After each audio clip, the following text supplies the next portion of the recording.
So I was incredibly excited for Jak and Daxter long before the game was ever revealed. I don't remember which magazine I read the interview in, probably PSM or GamePro, but I remember Jason Rubin saying they were developing a second generation game with third generation graphics. I was excited to see in what ways Naughty Dog was going to push Sony's shiny new console after seeing the amazing things they were able to pull off on the PS1. Plus I was also excited to see what their new project would be post Crash Bandicoot. The Crash Bandicoot brand was owned by Universal Interactive Studios and not Naughty Dog, so moving forward from Crash, Naughty Dog would have to create a new IP. On the same note, Spyro the Dragon was also owned by Universal Interactive Studios, which is why Insomniac moving forward created the Ratchet & Clank series, because they didn't own the rights to Spyro either. Jak and Daxter released in North America on December 4th, 2001, as one of the last hugely anticipated PS2 games released that year. 2001 was an insane year for gaming. It was an insane year for other reasons too, but I want to cover it purely from a gaming perspective, ignoring the other terrible events that took place that year. I want to take you back to how insane a year for gaming 2001 was, by going over 55 PS2 releases from that year, from a North American perspective, with the North American release dates. Some of these games are my own guilty pleasures, games I like but admittedly aren't for everyone. But first I want to build the scene with a basic overview of that period of time. The PlayStation 2 released on October 26, 2000, with a reported 500,000 units at launch. Suffice it to say that supply did not meet the demand for the system, as its predecessor, the PS1, had already reached around 100 million units sold worldwide by the time the PS2 launched. If you think eBay scalpers are a new phenomenon in gaming, they go back at least to the year 2000, as people were paying thousands of dollars on eBay to get their hands on a PS2 after launch. The early drama of the PS2 from developers was how difficult the system was to develop games for. It had such a different architecture that caused so many headaches for early developers that the most famous example of a developer calling it quits is Oddworld Inhabitants, canceling the PS2 version of Oddworld Munch's Odyssey and moving development entirely over to the Xbox, which was an easier system to develop for with a more traditional architecture that also had hardware features built in to save time and money. From what I've come to understand in my limited tech knowledge is that the PS2 was essentially a blank slate. For example, in this IGN interview that has lived rent-free in my head for 24 years as of making this video, titled GameCube vs PlayStation 2, with Jason Rubin talking some trash on developers who complained about how hard it was to develop games for the PS2. One example they use in the article is the GameCube's hardware-based texture compression. The hardware already had this feature built in, whereas the PS2 had no hardware texture compression, meaning developers would have to code things like the 8 texture layers per pass the GameCube did by default in hardware by hand on the PS2. As the CEO of BioWare at the time put it, with the PS2 you have to write the code to do a lot of that stuff. But that's the trick behind it. On one hand, the downside is that it's not done for you. On the upside, if it's not done for you, then you can do it yourself and potentially better, more specialized to what your specific application is. So it's really a double-edged sword. That's the mystery of the system.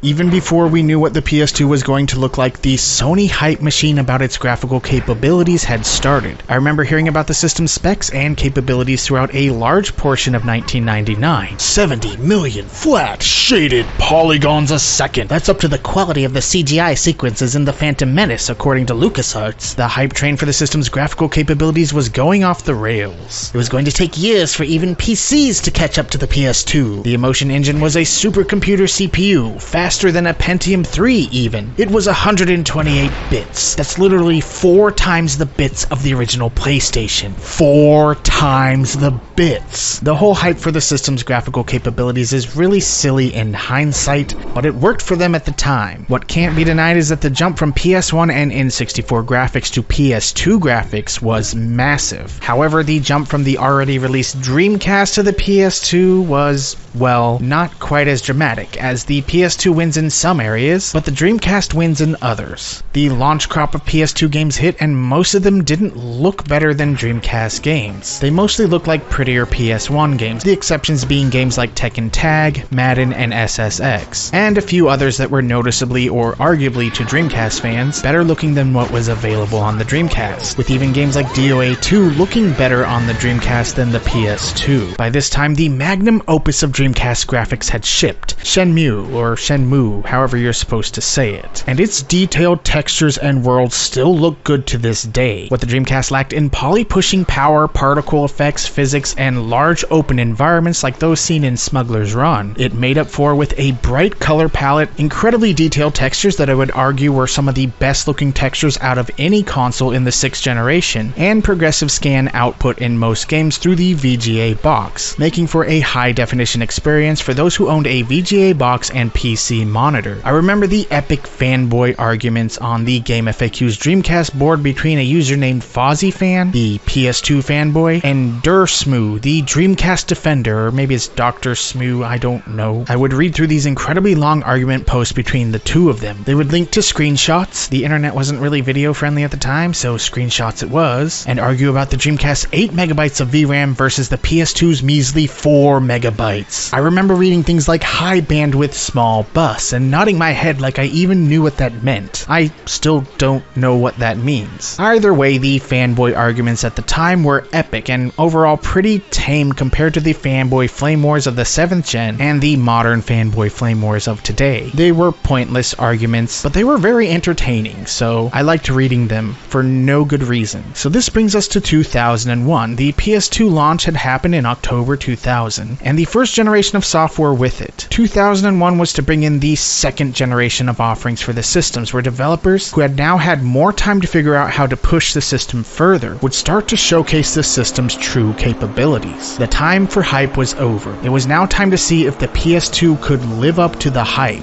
Yes, it was shallow and all about graphics, but as someone who spent most of 2001 playing and enjoying my PS1 and Dreamcast collections, because I didn't get a PS2 until Christmas 2001, I wanted to see how powerful the PS2 really was. I was younger and I bought into the graphics hype hook, line, and sinker at the time. A lot of us did. So now, past that launch window, and onto the second generation of software, it was time to see what the PS2 was really capable of when pushed by the right developers. 2001 was one of the most insane years for gaming. In January, Sega pulled the plug on the Dreamcast, announcing their departure from the console market. I myself got my Dreamcast sometime around this time, picking up the model that came with the Sega Smash Pack. Even though Sega called it quits, the Dreamcast still had quite a few high-profile releases in 2001, including Sonic Adventure 2, Crazy Taxi 2, Phantasy Star Online and Version 2, Unreal Tournament, Daytona USA, Record of Lotus War, and more. By the end of the year, releases started to slow down, having games like NBA 2K2 and NFL 2K2 hit. The Dreamcast was a dying system by the end of 2001, but still had a ton of great games released that year. The N64 had a really strong year 2000 as far as releases went, seeing some great titles like Perfect Dark, The World Is Not Enough, Majora's Mask, Turok 3, Banjo-Tooie, and WWF No Mercy. However, by the end of 2001, the system was already in its death throes. It saw its biggest releases in February and March, with Paper Mario and Conker's Bad Fur Day. Tony Hawk's Pro Skater 2 would be another big release in August. However, after Tony Hawk 2, releases slowed to a trickle at best. Checking the upcoming releases in issue 104 of Game Informer magazine, I didn't see any upcoming N64 games planned. There was a few months of not much to talk about when it came to releases between Conker and Tony Hawk 2, and even less to talk about after Tony Hawk 2, outside of Madden Blitz, Razor Freestyle Scooter, and a Powerpuff Girls game. 8 months after even Japanese publishers stopped supporting the system, Activision would publish Tony Hawk's Pro Skater 3 in August 2002 for no conceivable reason, making it the last officially published game for the system. The PS1 was still going incredibly strong, and the year 2001. It was lingering around the 100 million units sold mark.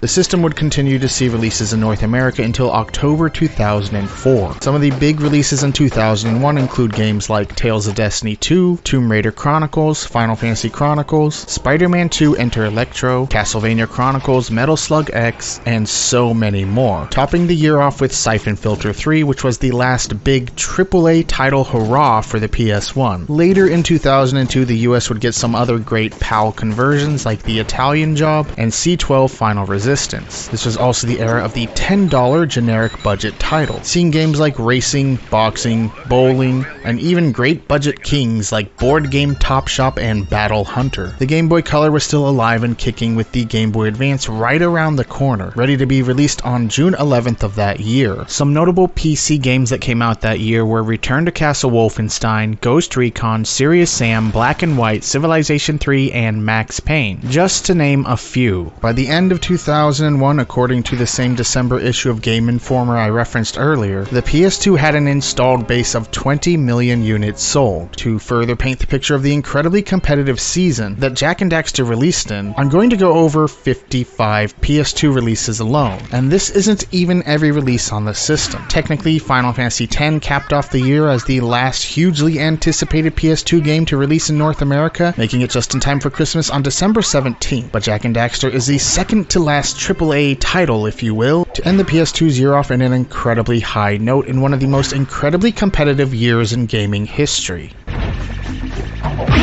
Starting 2001 out on January 3rd, Kengo Master of Bushido was released. Kengo has always been a niche title that I've always really enjoyed. It came to us from the same people behind the Bushido Blade series, but lacks the flash and storytelling of the previous series. It also did away with the one-hit deaths. I've always liked the fighting system, and there is a quest mode to it where you challenge other schools and do mini-games to improve your stats. Graphically, I remember thinking the reflections on the wooden floors looked great, but the rest was average or below average. It's definitely not a game for everyone, but if you can get into it, you'll find it to be enjoying and engaging in its own right. On January 29th, Oni was released. Oni was the one and only game Bungie released for the PS2. It got a lot of coverage and hype before it released, but got completely panned in the review scores. It had a unique art direction for the time, that mixture of anime-looking characters, but from a gameplay standpoint, I've only ever found it to be average at best. I own it on the PC and PS2. I've played into it, but I've never beaten it. But I have played far enough into it to say that it's just okay overall. It's definitely not great, and definitely didn't live up to the hype. I would say the 4s and 5s it received were way too low for the time. I know this game has its fans, but I would say it's a C-tier game, certainly not an F-tier style game, which a lot of the review scores would have you believe. It's average. Ending January on the 30th, Rayman 2 Revolution was released. Rayman 2 was one of those games that was ported to every available system under the sun at the time, but Revolution was a remake of sorts. It has the same levels as the previous versions, but adds a hub world design to the game along with brand new graphics and unlockable minigames, and the English voiceovers from the PS1 port of Rayman 2. Revolution reviewed well and was the biggest January release. As you can see, the PS2 started the year out pretty slow. You had the excitement of launching thereafter, and then quietness the next year with a few notable games trickling out. On February 5th, Rainbow Studios released ATV Off-Road Fury, which was the first game in the popular franchise. This footage is from a demo disc as I don't own the original. After the second game, development of the franchise would be handed over to Climax Studios, and Rainbow Studios would focus on the MX vs ATV series. There's something about the voxely landscape look of ATV Off-Road Fury and Smuggler's Run that just screams PS2 to me. I know that other consoles and PC games also have this look, but the wavy, hilly, open landscape look will always be a PS2 visual aesthetic to me. The Off-Road Fury brand is still owned by Sony. It was popular on the PS2 and PSP, but is now a dead IP.